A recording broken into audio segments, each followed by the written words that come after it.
Hello and welcome back to yet another week, another day, another Wednesday.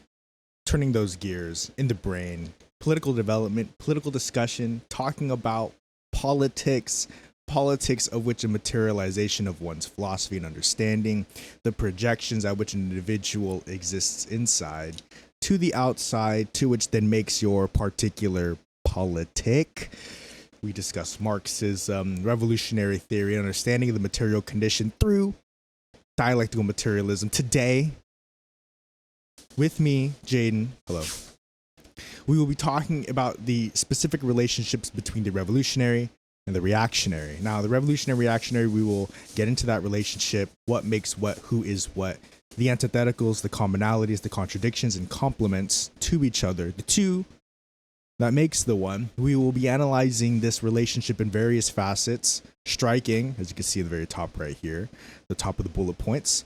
In the middle, we have activism, performatism, the differences between showing solidarity and actually committing and doing a solidarity, right? And then at the very bottom, the dialogue versus the debate in a revolutionary and a reactionary kind of lens. So we are going to begin at the very top, striking.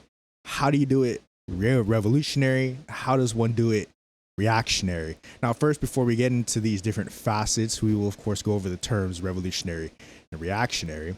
Now, these terms you may be familiar yourself with or not, but in this specific relationship, when you talk about a revolutionary as opposed to the reactionary and vice versa, the reactionary as opposed to the revolutionary, these phenomena, these people, these individuals, or these classes in this sense, do things in various different ways. Oh no, just the chat.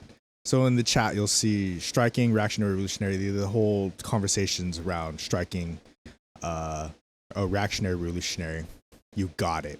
So when you're talking about the revolutionary, you're talking about an individual who seeks change. Fundamental. Now, the reactionary in this sense can mean many things, but as using that definition, change fundamental, you still do the change. The change doesn't change itself. You still have the core change, but the change comes not from a fundamental, but from an inner or a reform kind of view, in where you keep certain aspects and change others, fundamentally keeping it the same. Whereas the revolutionary seeks change fundamental, recognizing the entirety as the whole, right? Making a revolution, not a sort of reaction, changing in the internal, but keeping some aspects. So when you talk about striking, you're talking about a withholding of labor. That is kind of the essence of a strike. When you strike in any sense, revolutionary, reactionary, for the picket, for a wage, for any which way or the demand that you are striking, withholding labor, it is withholding labor. You are stopping and ceasing the allotment of labor that you are giving to, or, having the ability to withhold away from something. In essence, that's a strike. Anyone can strike. Anyone can do a strike. It's just the conditions of the strike need to be met. The demands need to be clear. And the strike needs to come up with something and have a body of labor behind it to withhold from. One person striking from a workplace isn't going to do much. That's like calling in sick, right? The strike, you have to have a lot. But in the core principles of a strike, withholding labor, you can do that. Reactionary or revolutionary. Withholding labor in a revolutionary way withholds it first, then redirects it. Reactionary withholding of a labor is just that. You just withhold it. There is no redirection of labor. There is just simply withholding and a demand that needs to be attained through that withholding of labor. And the withholding of labor itself as an act, then you decide what to do with it. That is the discussion we're having, the aftermath of withholding that labor. So withholding your labor, you can do that. Anyone, any sort of which group can do that. A union, organized body of labor can do that up against a workplace. Withholding labor, first step to a strike. That's kind of where we want to get to at. So before you can even have discussions of withholding labor, you have to raise the revolutionary consciousness of the people to understand why you need to withhold the labor. Once you're past that point and rally the troops and rally the people in the workplaces, or you rally the people, the masses, yes, let's do a strike. Now what? The strike in the intent of the reactionary is to withhold and gain and attain demands by simply just withholding that labor. Any other action beyond that is superfluous or not needed. The reactionary aims to just simply withhold the labor as a part, and this goes into performatism and activism, a type of activism that performs. A reactionary strike performs, and performs what? A display of withholding the labor, right? Most of the time, strikes you'll see in the reactionary way doesn't redirect in any way to any sort of structure antithetical to the current mode of production. Usually the reinvestment of the labor. Protesting is a little bit different thing. I see where you're going, and I'll touch on that right now, actually. The difference between a strike and a protest is the protest doesn't necessarily withhold labor. A protest is a display, first and foremost, picket fence, signs, is to make awareness of something. So as a strike is a withholding of labor, a protest is a display or an awareness of something. So the protest is very important because first people have to know what's going on. Do you have your volume up? Something in the chat, volume button, something like that. I don't know if you guys can hear me. You can hear me, right? Volume on. Cool. Computer, laptop, or on the phone. Maybe the volume on the Discord. All right. So we're talking about a protest. A protest is something that raises awareness about, which is very important. You rally the people for an interest, and you rally the people to make noise, to cause disruption about anything. A protest could be about anything, right? But a strike specifically is withholding labor, and labor which contributes to material change. So protest, awareness, striking, withholding labor. Now, both can, they're not mutually exclusive. You can't have a strike and a protest and a strike. You can have them separate. You can have a protest without a strike, protest, all that. But yes, just withholding. So let's say a reactionary strike would look like me or any body of group laborers not going to work, and that's it, right? So we have a revolutionary strike, as opposed to that, would not go to work or withhold labor, and instead of sitting or not doing anything, there is a redirection of labor. And which ways we do that now? Ooh.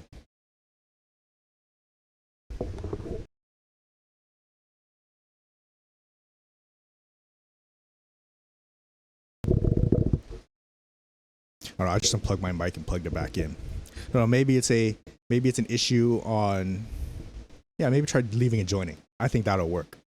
So, but back to the revolution. The revolution. A strike revolutionary redirects it, and that is more so the point of a revolutionary strike, right? Is to do what after withholding labor? After doing labor, or after withholding that labor, what do?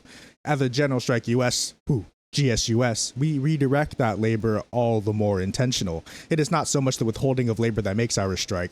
It is that redirection of that labor. The redirection of the labor looks like community support, building, engaging with your people in your neighborhoods, shopping local, talking to your people that you live next door to, joining a time bank, going to your local farmer's market, going out and shaking the hands of the people in your neighborhood, right? Is getting and building that sense of community. And people do that to their various capacities. Not everyone's going to be this extreme extrovert. Me personally, I'm an introvert. I don't like going out and doing all that stuff, but I recognize that it is necessary and develop a society. So as much as I don't like to do it, I still do it anyways, recognize the importance. And there are ways that people can do this on a smaller scale, a little more, not individualized, but more personal to you, and still perform activism, not performative activism. Would you still perform as being an introvert as me? But there are ways in which we will talk about when we're talking about the strike, revolutionary, reactionary.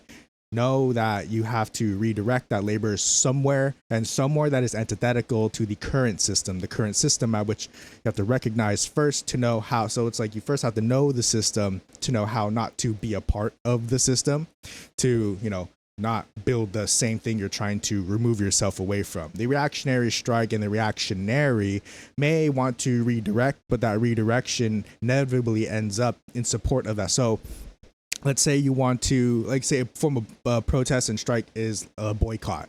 You spend your money somewhere else. You withhold your money, right? So striking is labor, boycott is money. It's the paycheck. It's a thing. It's the allotted liquid capital that you're given as a form of the paycheck for your labor, the sale of your labor. A boycott. Spend your money elsewhere. Now, be careful in where you spend your money, right? As part of the boycott. If you don't spend your money at Starbucks, but just spend it at Pete's, same thing, same corporate entity, private enterprise. You're just spending it somewhere else where you would like to see another business grow, right? So as a part of the boycott revolutionary and reactionary, the reactionary boycott would spend your money not at Walmart, but at Target. Yeah. Or not at Target. What's another one? I don't know. Do a grocery store, Safeway, Kroger's. Yeah, if you're not spending your money at Safeway, go to Kroger's. Not saying you're spending it at Costco, go to Sam's. You know, it's the same corporate entities that you're spending your money at. In principle, it may not be the same corporation, but another corporation, all the same. That is the reactionary boycott. The revolutionary boycott would be you spending your money that invests in solidified local structures. So, or that could also look like you spending your money directly at farmers markets and handing your dollar bills and handing your money directly to the farmers that pick your food. Now, whatever they do with that money, right? We live in a free society. They can do whatever with that money, but you lessen the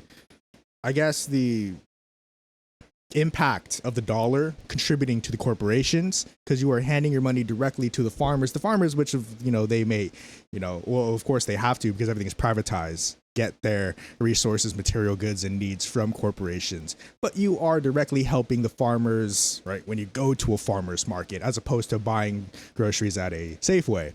But that is a band-aid solution. So the boycott in general, yes, can help and does help, right? Reactionary, revolutionary. Understanding which ways you redirect your X, Ys, and Zs towards and against the system, towards a better system, against the current system, reactionary, revolutionary. But understanding that everything's interconnected. When you spend money somewhere, you're building up something and you're taking away from somewhere else, right? We don't live in a vacuum, right? Everything is interconnected. Everything that we do has some sort of connection to everyone. So when we're talking about the strike, remember going back to the strike, right? We redirect that labor towards the farmers markets, initiatives that help the individual attain their needs. Your good day. This going towards the needs being fulfilled by the people is revolutionary, because as opposed to, right, getting your needs fulfilled by a corporation, not the people, right? So even that in itself, a relationship, the people and the corporation, an entity non-living and still has rights, and an entity living that has rights, right? So it's like that relationship between rights having, but the entity living or not. And then when corporations and the government recognizes, oh, this corporate entity is a thing, person, not person, thing, but it has rights and it can have stuff, versus the actual person, human being, where it's like, hey, I actually do live and breathe, and why don't I have a house, or why didn't I not have a food or water or shelter or anything? Why don't I? But corporations and businesses do. That is your talks about private property. Revolutionary, reactionary. The reactionary doesn't mind, may not like per se, but doesn't mind the existence of an entity having rights, because everyone must have rights, or anything must be protected, in which for that property for the individual to have must be protected in their rights. The individual person already has these rights, whatever. But as long as the individual can exercise their rights, we're all fine. We don't play that game around here. Corporations are not people. Corporations are not entities I wish they can have rights. We own that shit. We made that shit. It's ours. Why is a piece of paper telling me that a big old building can have more resources than me or you? Me or you? Why does the Walmart Corporation have gajillions and gajillions of dollars and resources galore, enough to sustain a population, and then just not distribute that? You have that individual privacy, individual freedom to have. I know we're getting off a little topic. Back to the strike, but more so back to activism, performatism. Now, recognizing the differences in which you withhold and you redirect that labor. So when we talk about the boycott, a redirection of your money isn't revolutionary if you're going from Kroger's to Sam's Club, right? Or if you're going from one corporation to another. If you used to go to Starbucks, now you go to a Pete's. Kind of, sort of. If you go from a Pete's to a Dutch Bros, you're doing something, but you're not doing a lot. The revolutionary boycott, would you be going to? You can even go directly to your neighbor. Hey, do you have this? oh, cool, I will pay you that, right, to compensate you. So you're buying secondhand, you're saving resources, right? But you're not engaging in the system that which oppresses you. Really, what you're trying to do in building community and revolutionary understanding is to get with your people, is to see the faces and shake the hands of the people around you so that you can build community resilience and attain the needs through your community and your people. And that's pretty much all community building is. When someone says go build community, or when you go about and try to build community sustainability, it is just attaining needs through your people. If someone has the ability to fulfill a need that you have to have through your community, that's community building. I'll sound like a broken record when I say I fix cars. I'm a mechanic. I provide that resource and skill to the time bank that I'm a part of and to the people in my lives completely for free. Besides parts, because I don't make the parts. I make the labor. I can make the car run with the tools that I have, but I need the parts. All that does and all that we do with our skills and labor is to pad that cost. So instead of an alternator job costing someone $800, now it costs them $200 for the part, and then some in and out for me. You know, that's kind of how it works. Or someone one time gave me a hydro flask because they didn't have anything. I was like, oh, okay, I'll take that, sure. Whatever. And that's it. That's the end of that. They have their need fulfilled. I get something in return. I can do it. You know, for me, the mechanic stuff's not that hard. For someone else doing web design, it's not that hard. For someone else doing plumbing work or electrician work, it's not that hard. To everyone else, though, it is. And that is the important essence. And that's the essence of building community and knowing people in your community. It's knowing who can do what so that you can save money on labor, of which that saving costs and labor can help you pay for things that are not labor, like resources and materials, the roof over my head, that thing, the costs of the fabric and the stuff. These shells were free. I picked these straight up off the beach. I also have another cool one. I don't know, we're going. I'm a little excited. Hold on. This is, we're going off a little topic here. I'll get back right into it, I promise. Look at this shell that I picked up a while ago. That's a shell. That's a shell. Real quick, hold on. The last time we went, I know it was really off topic. Here's a really intact part of a shell. Really cool. And then one more, I promise. And then we'll get back into it. Two more. They're a set, but they're one. A shell. I like shell. Yeah, shells. So, okay. Enough of that. Back to talking about what is activism and what is performatism, the revolutionary and reactionary way of causing stimulus and change in society. So when you perform activism and when you do stuff activism, as part of being a revolutionary force for the people, activism looks like you addressing the needs of the people. And that doesn't even need to be anything drastic. You don't need to be going about feeding people foods. Yes. You don't need to go about feeding people.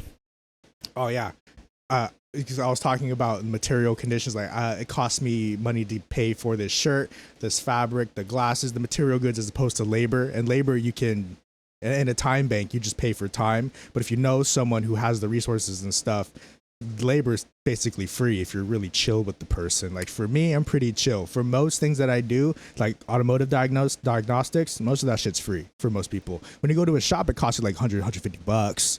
But that's labor. That's for someone to tell you what's wrong with the damn car, right? Me, I have the tools and stuff and resources and skill and expertise and whatnot, XYZ and, you know, all that to tell you what's wrong with your car. I'm not going to keep that shit from you. Why would I do that? That's free. You can have that for free. Here you go. You want to know what's wrong with your car? I can tell you what's wrong with your car. And that's the end of the story. No, I don't need to be compensated because I don't. Would I like to have money? Sure.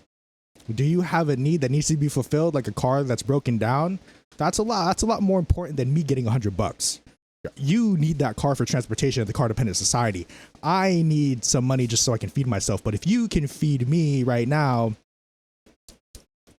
exchanging needs, right? It's almost like bartering and trading type shit, right? But it's not there to permanently remove and replace the entire mode of production, right? As a system of economy and producing. No, it's to pad that expense, right? Labor has gone way too expensive, and there are ways to compensate that labor. Time banking. Now back to activism. Wow, I get off tangent a lot.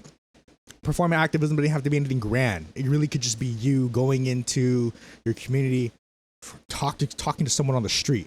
Most people don't have the time, nor are given the time to talk about their problems. Most of the time when I go out and I do organization work with another group, most of the time it's just me listening to people, because people don't have a way to vent or a way to express and articulate the way they feel and have. No one's given the time or opportunity and space.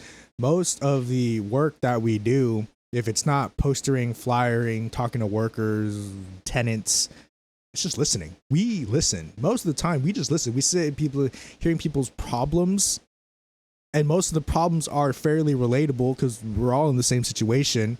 Rent's too damn high. I don't get paid enough. I work too damn much. What's another one? Yeah, burn out from work. That's like a common. Most of it is just rent's too damn fucking high. Can't fucking hate work. Underpaid. I want to do stuff, but I can't. Common issues that shouldn't be common, nor issues shouldn't be issues at all, but they are common issues. So most of the time, you go into the community or you go into wherever you are at. You listen to people. That is a part of community building, because you are building connections through that. When someone gives you the time, you have their time. It is something that you possess with yourself, to which then you can reflect on and understand. That's community building. Performatism would look like this, as opposed to activism, right? You don't do anything with that information, right? When you listen and don't do anything, keep it to yourself. Kind of performatism, stuff like that. Now, I'm not saying you have to do every single action that you can and you must, right? To be a revolutionary that performs activism, right, as opposed to reactionary that engages in active performatism. I like that little wordplay. Is to just be conscious and recognize and do what you can. Right? No one's asking you to do everything that you are possibly, extend yourself as far as you can, because someone else is suffering in the world, you have to suffer. No. That's not how it works. Right? You do what you can at the capacities in which you can, a lot, and have, and however, everyone's different. All right. Me personally, I want to do more than what I am doing now. But if I were to do more, it would lead to a burnout. And work doesn't allot you that. And this is why most people everyone gets burnout from work, because there is no rest period. There's no recognition of work owed and due, and especially the shitty compensation that we get now as far as wage, slave labor. Nothing's really going our way when it comes to work. But when you can control the work, you have to control your work. Right? In GSUS, as a decentralized organization, everyone technically controls their work, the amount of their workload, the availability that they have working here, right? As a part of the network, everyone does whatever they can, however they can, to make this shit happen. And right now, a lot of shit's happening, which is great, because that is due to the people's availability and their activism, because they're doing something about it, right? Even if it's 1 hour a week. 2, 3, 4, 5, it doesn't matter. Even if it's like 30 minutes a week, 1 hour a month that you dedicate to, building sustainability or contributing to the network, that's activism. You're doing something about it. Performatism would be continuing that consumption and that cycle to which there is no redirection of any labor towards an alternative system. Right. So performing activism as opposed to engaging in active performatism is that doing something about it. Right. When you see something on your phone and you scroll, I want to say that's engaging in active performatism, but it is a similar essence than you then going out and doing something about it. What would you have to do? That's based on the material condition that you exist in. For me, living in the Bay Area, there's a lot of organizations out here, nonprofits, other networks and stuff like that, groups, small and large. We've got a whole bunch of them out here. Engaging and reaching out to these groups and trying to build a united front, solidarity, that's one way. Going out to soup kitchens, donating and volunteering your time can help, but in the which ways that you can and feel comfortable with, right? And eventually you will have to break some of these, comforts and these safety levels, but not all the time. See, the growth is not negated by you forcing yourself out of your comfort zone. It is you understanding how you exist in your comfort zone. Then you know how to break it. You don't just go experiment with yourself and play with your feelings and play with your, you know, your world that you live in and break it and smash it. That's how you end up with burnout. That's how you end up with trauma. And no one likes that trauma. No one likes to be traumatized. So we want to be smart and acknowledge and aware of our comfort zones and how to break it. Not just to go out willy-nilly. I'm going to do this now. Oh my God, that sucked and hurt me, and I like doing this anymore, and I have a bad perception of this. Blah. No. We understand our comfort zones, and therefore we know how to break them by method of analysis, right? By knowing and understanding both the material condition in ourselves and the relationship by which exists there. Basically understanding. If the individual, if you cannot do anything now, then just learn, understand, right? Listen and then do something about it, right? Because when you listen first, you know, when you know, you can do. When you do stuff happens. But it's a slow process. And we have to acknowledge that too. Not everything's going to happen right now. It's a revolution now. Off with the heads. Where are the billionaire heads? Get the guillotine out. No. That's accelerationism. You're an accelerationist. If you advocate for fast revolution. Revolution must happen. No. We technically are in the revolution right now. There's wars everywhere happening everywhere. Violence, rah. And there is the non-war, non-violent aspect of the revolution. That's GSUS. That is the redirection of labor. Labor appropriated in the system only reproduces oppressive conditions. Labor redirected outside of the system or in a system that is antithetical to the current one does revolution. It revolutionizes. Instead of contributing to the current, there's a contribution to another at which exists outside of the conditions oppressive for the people, by the people, right? So what would that look like? It wouldn't be worker cooperatives. That's kind of existing within. That is more centralized. That's more of like a communist, kind of Marxist-Leninist organization, which is not all bad. But here at General Strike US, we do things a little different, right? As a part of a cadre, vanguard, communist party, PRP. Where is it? Redneck. There are different ways to organize: centralized, decentralized, GSUS, decentralized, everyone else is centralized, right? But as a part of being the decentralized network, we have which that power to do stuff without this bureaucracy, this hierarchy, this waiting on approval for stuff. You just do it, right? And it is that doing, that allowance of doing, that makes General Strike a decentralized network so special. Makes it a little bit, something that can actually do something instead of having to wait for approval for one project, a letter, or something that needs to, I don't know, because everything under one banner traditionally and normally represents the entire company, organization, or whatnot have you, right? This kind of centralized bureaucracy and where things need to be a certain way because we need to portray ourselves a certain way. GSUS is for the people, by the people, made by the people, for the people, stuff like that. People, right? We all do. Every single representation that an individual contributes is a GSUS phenomena. So we are the people. Wow. Of course, we have values, we have points, we have various different doctrines and stuff like that. But that establishes the fork in front of the strike. As part of the philosophy of the strike is to understand as an anarchist, I'm a Marxist-Leninist. I'm a straight up Marxist, comrade, cadre, vanguard, centralization, dictatorship of the proletariat, communist forever. Anarchist, though. Now, as opposed to the, I wouldn't say Marxist-Leninists themselves, as opposed to the quote-unquote faux quasi-Marxist-Leninists, anarchists are pretty cool. I like anarchists, right? I'm not no leftist infighting here. Leftist infighting is a myth. There is no leftist infighting. As far as Marxist-Lenin is concerned with the anarchist does a great job on power checks. And that is something that the Marxist-Leninists will always tell you. The anarchist understands power better than the Marxist-Leninist. The Marxist-Leninist uses power. The critique and analysis the anarchist makes against power, state apparatus, when it comes to the handlings of which the people part. Yes, they're the systems of society the anarchist must exist out of, but in that understanding, there must exist a society and system for the anarchist to exist. So Marxist-Leninism, we break it down into two terms, Marxist and Leninism. So Marxist is, I have zines right here. And this is exactly what I'm going to show you. If I can pull them up real quick, maybe if I can talk long enough, I can find them in my drawer of zines, and then I can tell you pretty cool with these zines in my hands that I actually don't have them on me.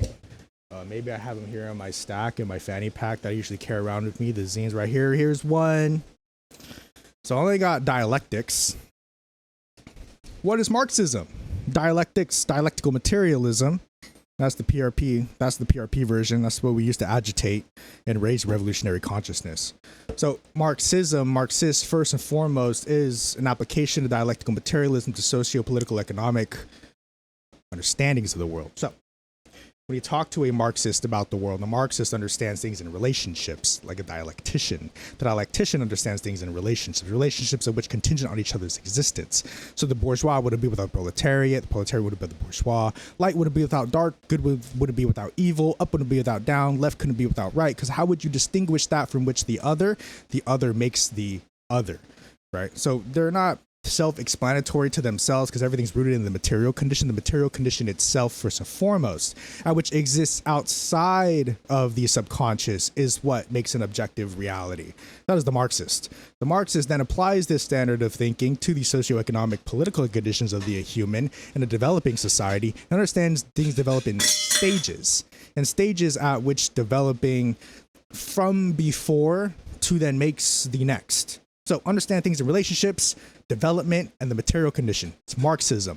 Leninism then now applies a particular way to conduct revolution in the specific class context of bourgeois and proletariat, or the development thereafter that includes class struggle and the abolishment of. Marxist-Leninism, there's a lot right here. You have the development of things and understanding things in relationships and the material condition, to which you then find conditions of liberation for the proletariat under Leninism, to which then liberates a class struggle from itself, to which then abolishes class altogether. That's kind of the skinny. There's a lot more to that. That was like one of the most skin, rug, dry, kind of like a wash you quick, you right through it definition I can give you a Marxist-Leninism. And then everything after that, it's books, theory, can have a bigger discussion on it. That Marxist-Leninism itself can be applied to reactionary and revolutionary relationships. So the Marxist-Leninist revolutionary is just a Marxist-Leninist. The Marxist-Leninist reactionary is not a Marxist-Leninist. See where I'm getting out there? Books, as far as books, you'll get Mao's. So as far as my basic recommended reading list, you're gonna get Marx, Engels, Mao, Stalin, and Lenin out of me, the 5 heads. And then as far as revolutionary work that I really think you should read, you're gonna get Huey P. Newton, Angela Davis. You're gonna get Frantz Fanon. Frantz Fanon, decolonial theory. You have to get into that. That's some good shit right there.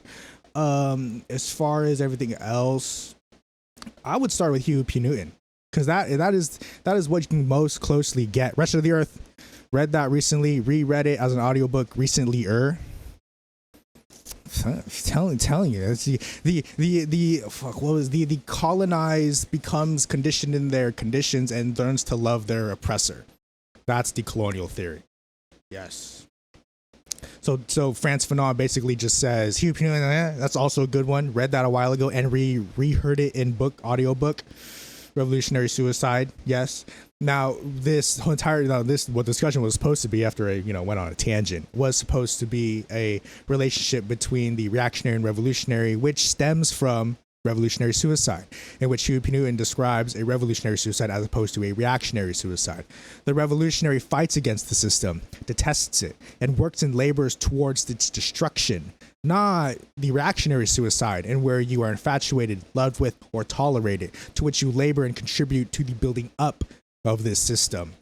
The two that makes the one. Are you a revolutionary, in which you engage in suicide, or are you reactionary, which engages in suicide? Suicide of the part at which the system of capitalism exists, oppressive, and in the context of the white system of oppression, exists in all facets of society of which conforms you and turns you bourgeois loving of capital of which oppressive to the working masses of which the black population. See how that works? Then you read Wretched Fanon. So I'll get a little more off topic. I'll go off of this discussion. If you wanted to get a 2-part on understanding American society, read first Revolutionary Suicide, then Wretched of the Earth. From those two back to back, you will get an understanding of a little bit. You won't get the entire understanding of American as a white society and as a capitalist society, because you get into bourgeois and proletariat and understanding of working class struggle and wretched of the earth. You get more of a real nice, raw, nuanced understanding of the black perspective in a white America from the Revolutionary Suicide. Both great reads, both love them. Yeah, as far as any books though, you'll get the Five Heads. Marx, Engels, Mao, Stalin, Lenin. That's basic Marxist Leninism. You then get into, we're reading right now, I don't know if I'll say it. I'll say it anyways. We're reading Settlers by Jay Sakai. That's supposed to be a great work. It is a great work so far is what we're reading. Settlers goes over very much in detail and pretty much historically accurate and gets a lot of things correct, some incorrect, but that's everything. Marx has some incorrect stuff. But as far as Settlers Kai, that's a great work. The whole premise is the evolution and the adaptation and basically the assimilation of the indigenous population of Turtle Island, America, right from the very, not Columbus, but very beginning from 1700s, around the period. That's where it starts. And then you get into the development of how Native Indigenous Americans were appropriated, genocided, of course. And then the development and the slave trade, bringing over the Africans, blacks as a slave, as a class, right? So when you settle, so settlers is basically about settlers and those who have settled and the differences between them and the development of the settler as what the modern American is now. Well, I haven't gotten far into that book. We're reading it as a class. So Settlers by Jay Sakai has received great reviews by communists alike, anarchists as well.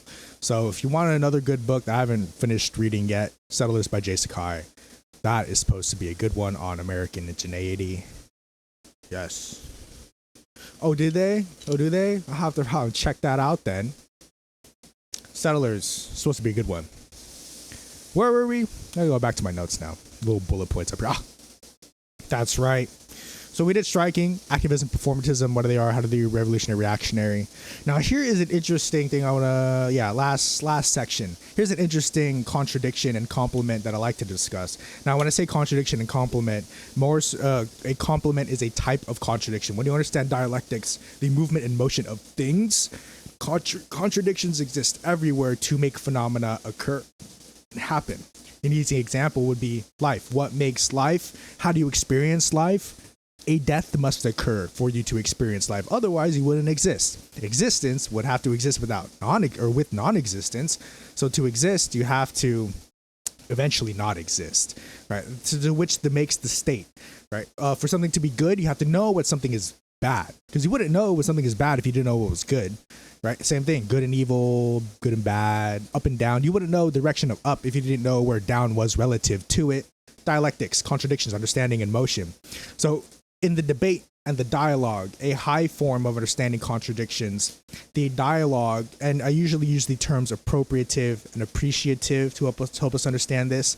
So the dialogue is appreciative of conversation. The debate is appropriative of conversation. Now, this isn't necessarily good or bad thing, just denotes in specific ways how you go about asserting yourself or understanding this particular depth of knowledge in the conversation or the discussions of conversation, communication, information exchange, the debate, and the dialogue.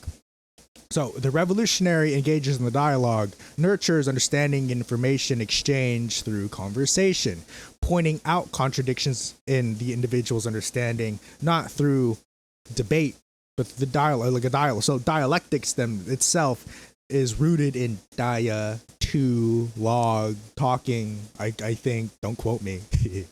But you have a dialogue in which you nurture a conversation. A debate critiques and points out contradictions, not in a conversation, but in a rebuttal of information exchange. There's a competing, there's a clashing, there's competition that goes on in a debate.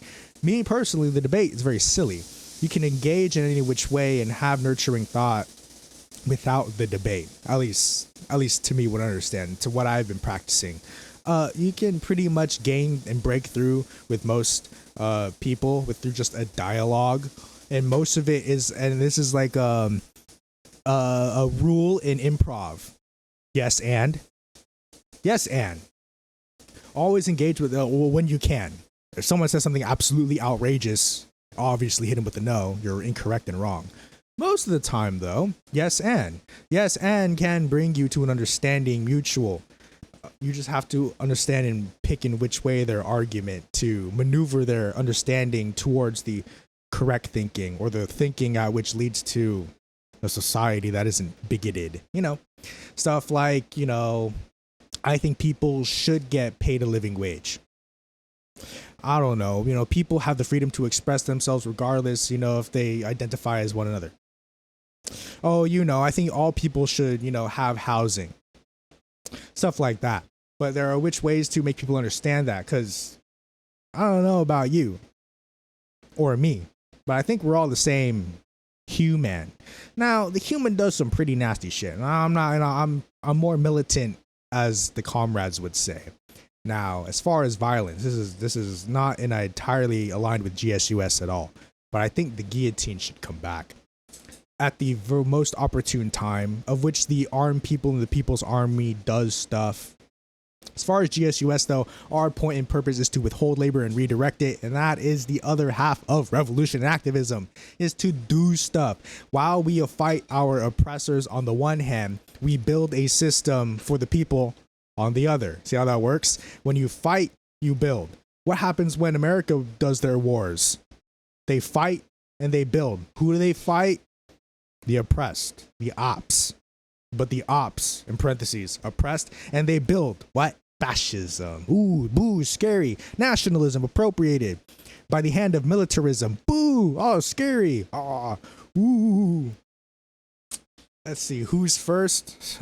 The class itself will go first. There's too many to name. The whole class will go first. The whole bourgeois class will have to be, up on the gallows. That's what it's called. Remember that, because of this Gallows, the scary movie. Yes. You don't change the government. You overthrow it, dismantle it, destroy it. Through a peaceful movement, through a non-violent movement, at least non-physically violent. Here we go. GSUS, don't clip this now, is violent systemically. What is systemic violence, you may ask? The revolutionary will say a living wage. A living wage is violent systemically to the capitalist system. Why? Because a living wage provides needs. Oh my God. That is, in essence, violence to the GSUS standpoint. GSUS is very violent systemically. What else is violent? Housing for all. That's violent to the capitalist system. What else? Living wage. Oh, food for all.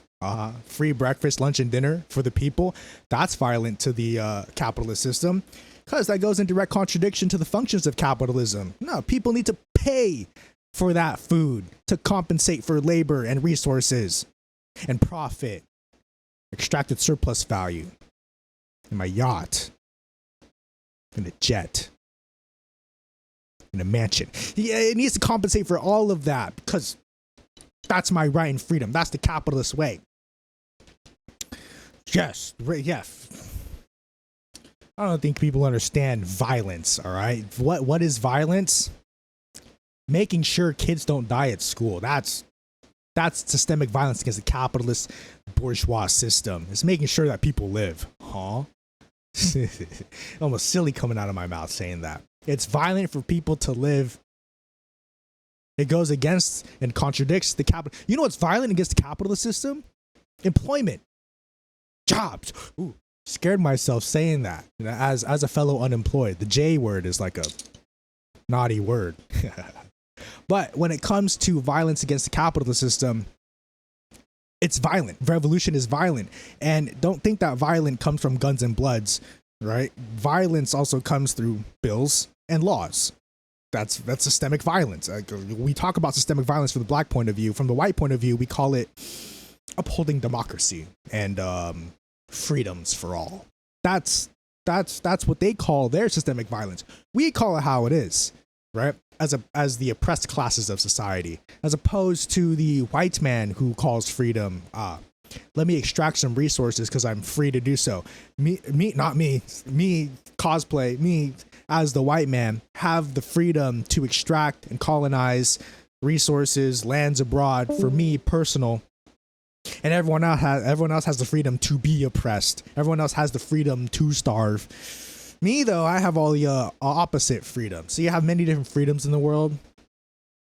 And understanding who has those freedoms based off who has what or who exists with what, right? So that you throw the entire debate of racism out when both blacks and whites and browns and every other color are being oppressed the same exact way, not holding and having capital. Yes, the freedom to starve, don't work, freedom to earn a paycheck of which I'm entirely reliant on and does not sustain the material condition in any which way. Me, when I get a $2,000 paycheck and my rent's $1,800 and my car note's $400. Thanks, finance capitalism. But systemic violence exists everywhere. It exists in many different capacities. You know, think of violence. Don't think of pew-pews, guns, bazookas. So that's violence in its highest form physically. Violence in its highest form mentally. It's laws. It's oppression without the gun. It is not you being able to see the chains on you that hold you. Systemic violence. Free to pay these bills. That's right. Free to not live a free person. So you're free to not be free. That is the freedom that capitalism allots you. So what do we say about systemic violence? A living wage. Boo, scary. Housing for everyone. Boo. That is the specter that haunts capitalism. It's not communism. It's systemic violence ideologically. Ideological violence would be, hey, you can't do that. You're hurting people. Now is that really the battle, the fight that we have to fight against? The understanding that, hey, you can't do that. People are dying because of that. It's seeing. Is that our president? Not my president. Like, is that the president? That chump, that guy. But then you go around, look at our proletariat. Is this our proletariat? God, we're never having a revolution. And then vice versa. This is our bourgeois, the people who spent thousands and hundreds of thousands of millions of dollars to fly into space for a few minutes. And that's it. Like, what are we doing? Is this reality? Unfortunately. I'm sorry to say that this is. However, back to the revolution and the reaction. I'm looking at my notes again. The debate and the dialogue, conversation, understanding. How does one go about exchanging information? The dialectician, Marxist revolutionary understands things in a dialogue. So like talking and conversation. But, the dialogue consists of a speaker and a listener, and then vice versa. The listener becomes the speaker becomes the listener. The debate, however, is an opposition. It's a contradiction.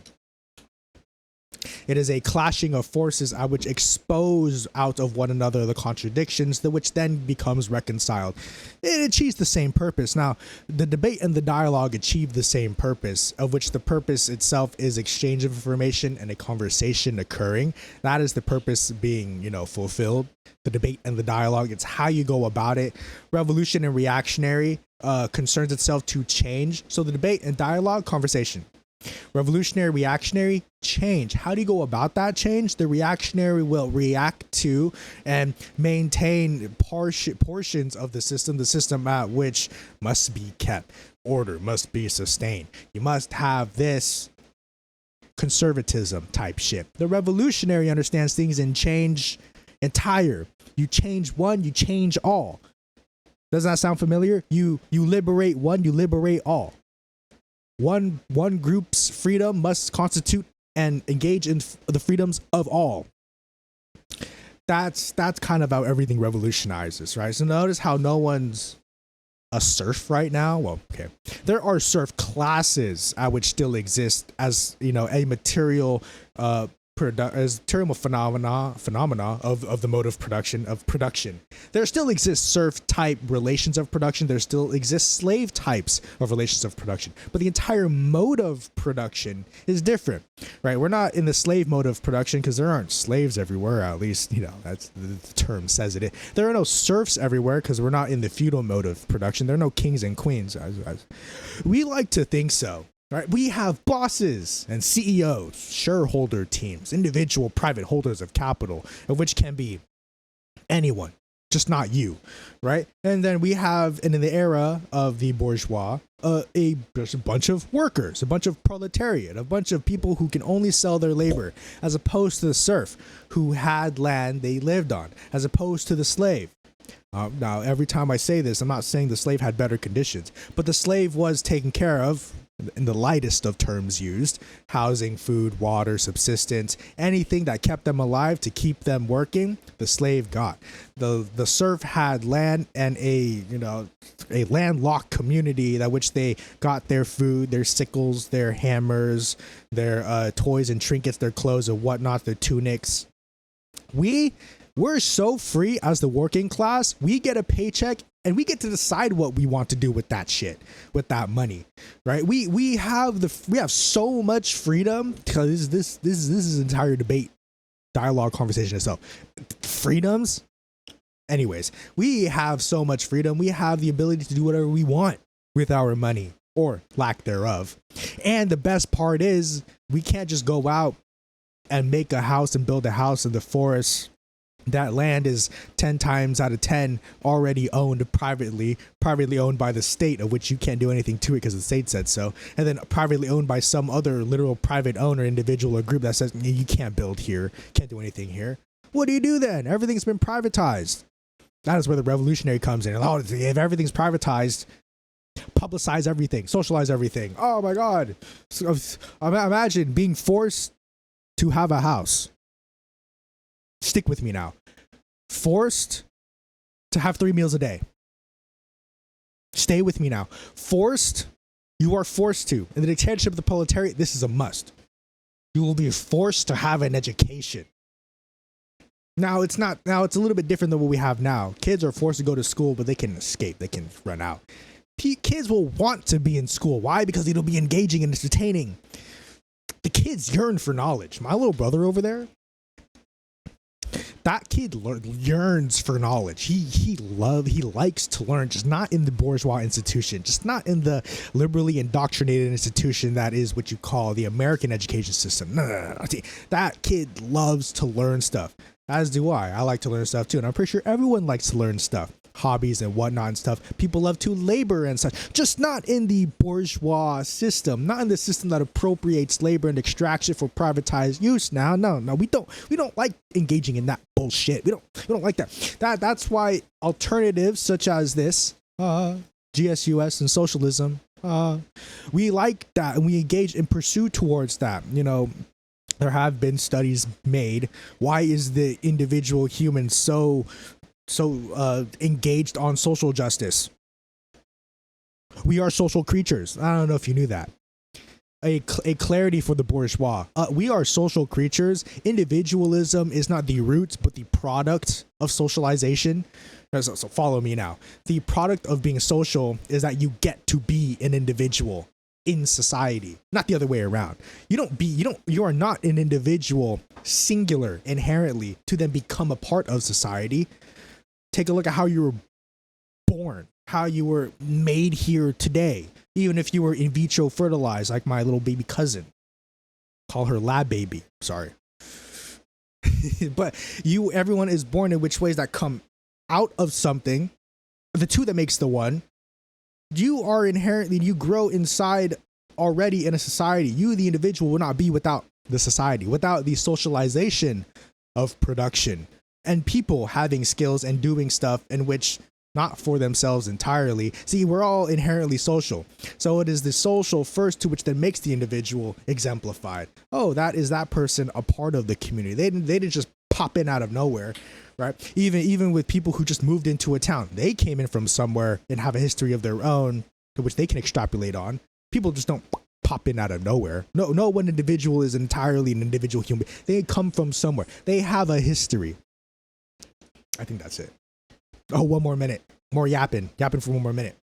But yeah, history, historicism, dialectical materialism, Marxist Leninism. Now, I'm just saying, all an understanding of the material condition shared, and understanding how to be a revolutionary, reactionary, do stuff out which is antithetical to the privatized mode of production. When you see a capitalism privatize, engage yourself in a socialized matter.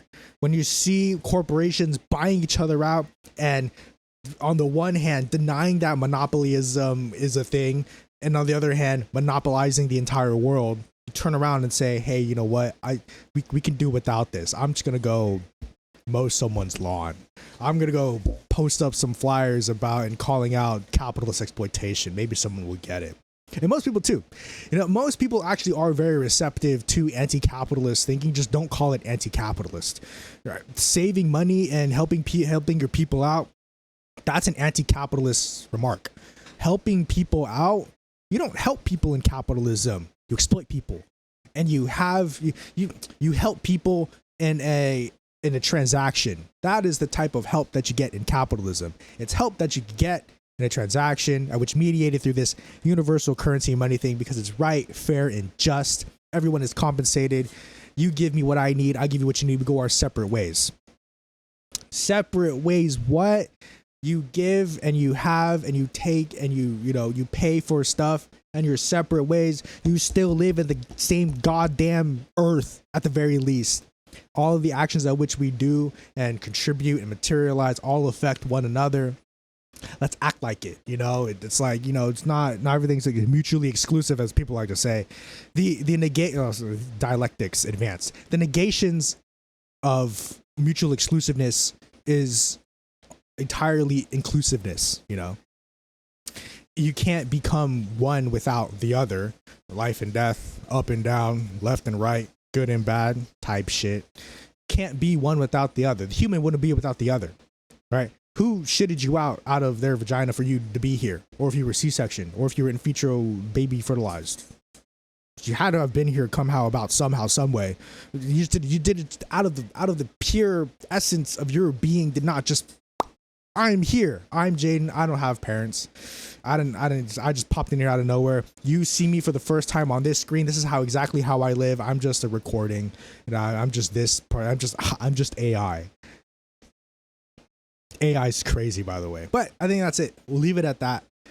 Revolutionary, reactionary, the debate, the dialogue, talking about exchanging conversation, striking, activism, performatism, all in which revolutionary, reactionary, understanding that reactionaries rebound back into themselves, contribute to a system oppressive. Revolutionaries, however, do something more and build structures antithetical to the current system. Looks out in the world and says, someone's got to do something about it.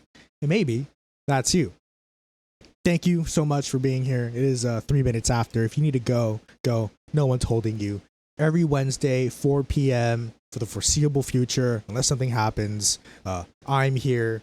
You may be here. Great talk. Love to have it. This will not be late like last week's episode. Last week was uploaded on Saturday because I completely forgot to schedule it. It was already uploaded and everything. Just need to hit that. Hit a button. Hitting buttons quite complicated and hard. I'm just saying. Cool. That's it out of me. If you need to go. AI. Holy crap. You seeing the new AI generation? It's disgusting. It's making me sick. Throwing up in my mouth. Just thinking about it. Generation AI. You are a cool person for being here. Thank you for your time. I love all of you. Every single one of you. That AI generation, man. It's peeing me oh. Peeing me oh. The new AI generation, I will say, very sophisticated. It could fool me for a split second. And that's it. Horrible use of it. AI used to help make coding? Yes. Do that. AI used to, manage various different sensory inputs for a contraption, a machine made for X, Y, some bullshit reason? Yes. For creative arts, though, come on now, what are we doing? And I know exactly why it's happening. It's value creation. That's where the money's made at. Like what? Like it's the easiest way to make money from that application in use because it can be privatized.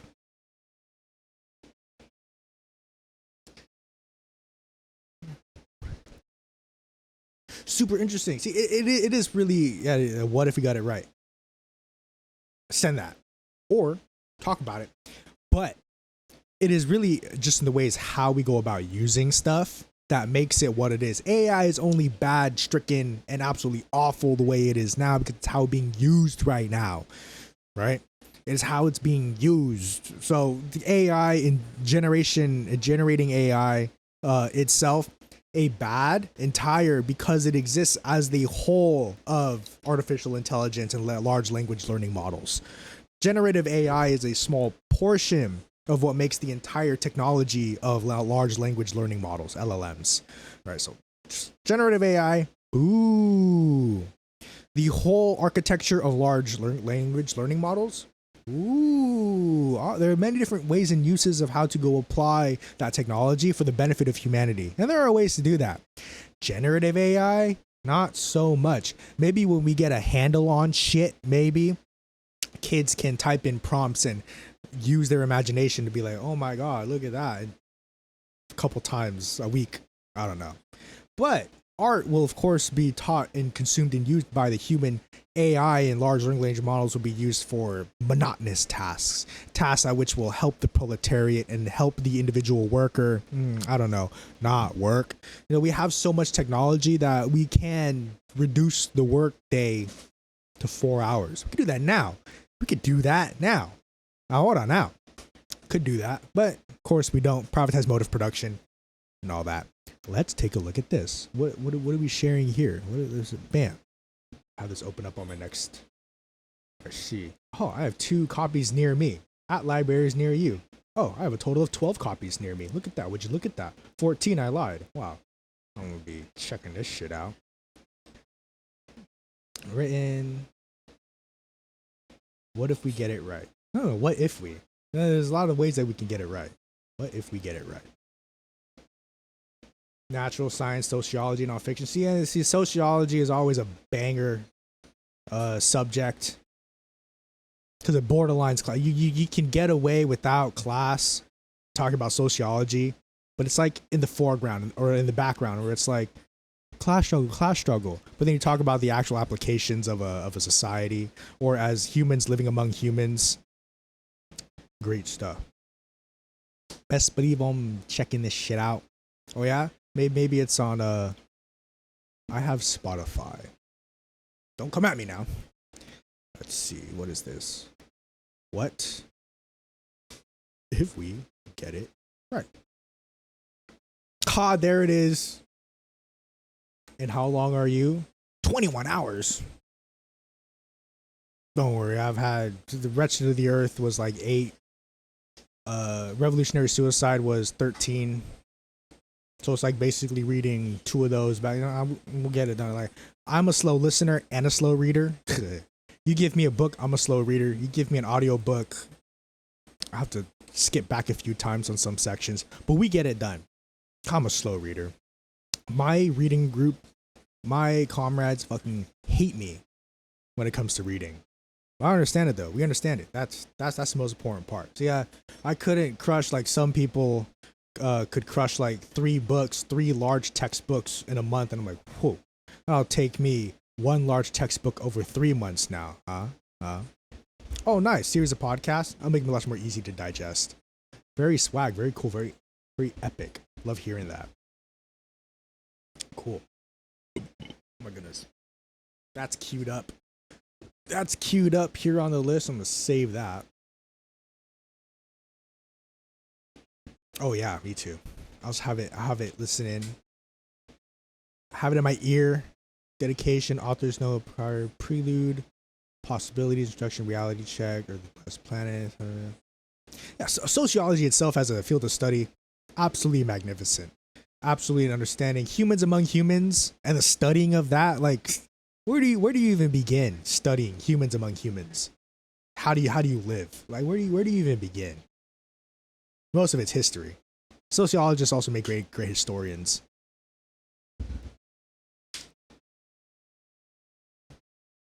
Anthropology, woo woo. Let's see. Specifically, before I yap about it. Yes, human behavior. Yeah. Sociology, human among humans, human and the human. The human, the study of the human. Yes, that's crazy. Love it. Love having that. Anthropology, also a great one. Sociology, also a great one. You know, these fields of studies. Philosophy, a great one. See, you can't privatize off most of this stuff because most of this stuff gives an appreciation, understanding of what's already existing. You don't really profit off of that, and you don't profit off of that. You don't really profit off of these studies because it's appreciative. You have it so that you can know. You know that you can do more stuff, right? Anthropology, sociology, philosophy. I like philosophy. Thinking. I think a lot. I think a lot so much, I turned that thinking into weekly hour-long sessions of yap about politics. And that's where we are at now. 6 months later. 8 months later. 8 months, because 4 months from now makes a year of doing this. Oh my God. How exciting. So we get that, have that up, queued up in the bitch.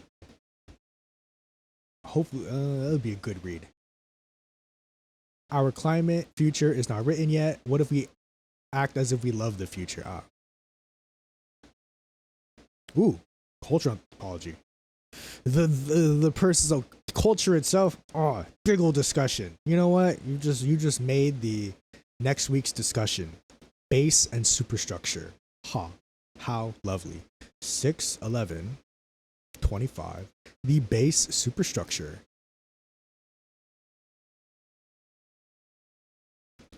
Base structure. Production, stuff like that. How do we make stuff? Base structure of understanding of the development of a society. What goes into the development of which? The base structure. How do buildings get built? Foundations are created, to which then you have buildings upon that foundation, to which makes the culture, the superstructure. Oh my God. Base structure, superstructure. Interesting. That's it out of me. Okay. Hold on. Okay. Thank you so much for being here. Enjoy you. I enjoyed you. Enjoy you being here. Have a nice day. Every Wednesday, 4 p.m. Pacific, 7 p.m. Eastern. That's how we do it. Every Wednesday, every week. Thanks for chatting. These were recorded. Go up on the YouTube and whatnot. That's how we do it. I don't know when I ever want to say bye. Thank you so much for joining. Every Wednesday. I already said that. Peace out. Love you all. Take care.